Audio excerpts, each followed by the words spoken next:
A theater has 35 rows of seats. The first row has 23 seats, the second row has 26 seats, the third row has 29 seats, and so on.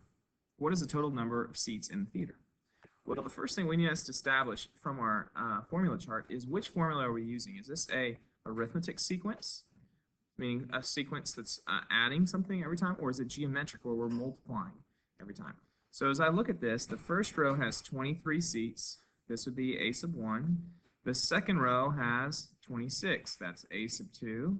And the third row has 29 seats. That's a sub 3, where each row is given here. Now, what's happening between these? We have 23 followed by, and since it's a total, what's the total number of seats? I'm going to put a plus sign rather than a comma. 26 plus 29 plus dot, dot, dot. Okay.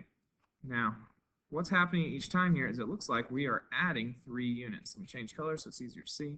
We are adding 3 units every time. So this, since we're adding, is an arithmetic sequence. So if I go over here, I could use this formula if I wanted to find any particular row. Okay, so I'll do this just to find the last row because I like to use this sum formula, or we could use this formula, either one. We can use this one to find the sum of the series. Now, why I just switched is because I don't know the last term, and I won't have to find it if I use this one. So we'll use this formula right there. So S of n equals n over 2 times 2 times the first a sub 1 plus n minus 1 times d. So I'll write that out over here.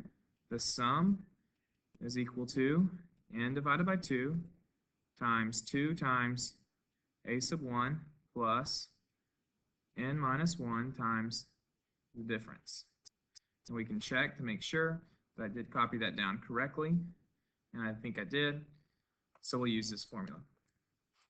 And now, on this case, it says there's 35 rows. That's going to be our n. So we'll say the sum of the first 35 rows is equal to 35 divided by 2 times 2 times the first term, which this was our a sub 1, 23, plus n, which we said is 35 minus 1, times the difference, which the difference here is 3.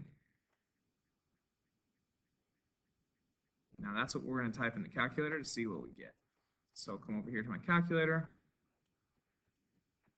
We have 35 divided by 2 times, and they use brackets, we just have to use parentheses here, 2 times 23, that first term, plus n minus 1, which was 35 minus 1. We could have put a 34 there, but times 3, just like that. That was my formula, I believe. We can check it again. I think that's correct. Press enter, and it says there should be 2,590 seats in the auditorium. So the sum of the first 35 rows would be 2,590 seats. Check that one more time. Yep. Now, many people are going to ask, well, didn't we learn about using sigma notation to do this?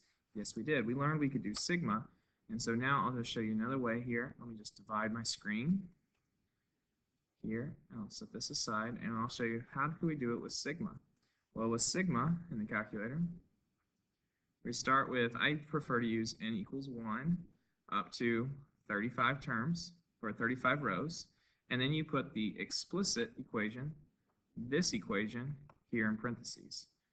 So it would be the first a sub 1, which was 23, plus n minus 1, I should have just showed you this a little bit longer, 23 plus n minus 1, which is, you leave the n as it is, though when you use sigma, you leave it as an n. So we'll have n minus 1 times the difference, which is 3. I'm going to put this in the calculator, and we should get the exact same answer. Oops, wrong one. So sigma is here.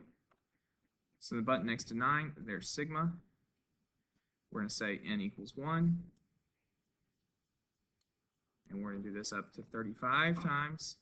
And so this will substitute n in every time. That's why we don't replace n. And we have 23 plus n minus 1 times d, which was 3. Press enter. Notice we get the exact same answer.